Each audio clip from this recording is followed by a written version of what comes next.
అదేవిధంగా మిత్రులారా, రిజర్వేషన్లకు సంబంధించి బలహీన వర్గాల వారికి అండగా నిలవాలన్నదే మా ప్రజా ప్రభుత్వం యొక్క ఆలోచన. అందుకే ఈరోజు 1931లో దాదాపుగా 100 సంవత్సరాల క్రితం కులగణన జరిగింది దేశంలో జనగణనతో పాటు.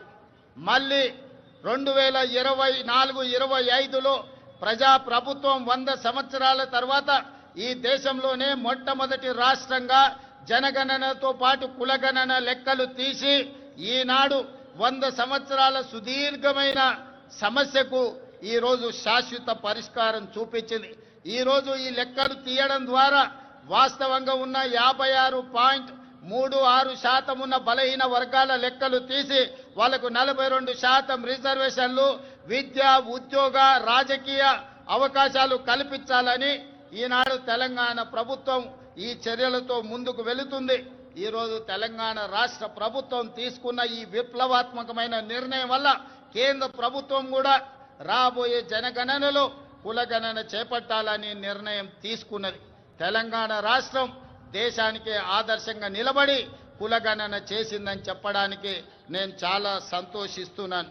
అదేవిధంగా మీకందరికీ తెలుసు, ఎస్సీ కులాల ఉపకులాల వర్గీకరణ దాదాపుగా 40 సంవత్సరాల నుంచి ఎన్నో పోరాటాలు చేసి ఎంతో మంది అమరులై సుప్రీంకోర్టు జడ్జిమెంట్ తీసుకొస్తే ఎస్సీ కులాల వర్గీకరణ మొట్టమొదటి రాష్ట్రం తెలంగాణలోనే మా ఎస్సీలకు ఉన్న 15% రిజర్వేషన్ని గ్రూప్ 1కు 1%, గ్రూప్ 2కి 5%, గ్రూప్ 3కి 9% ఇవ్వడం ద్వారా ఎస్సీ కులాల వర్గీకరణ చేసి దేశంలోనే మొదటి రాష్ట్రంగా వర్గీకరణ చేసిన రాష్ట్రంగా మనం ముందు బాగానే నిలబడ్డాం.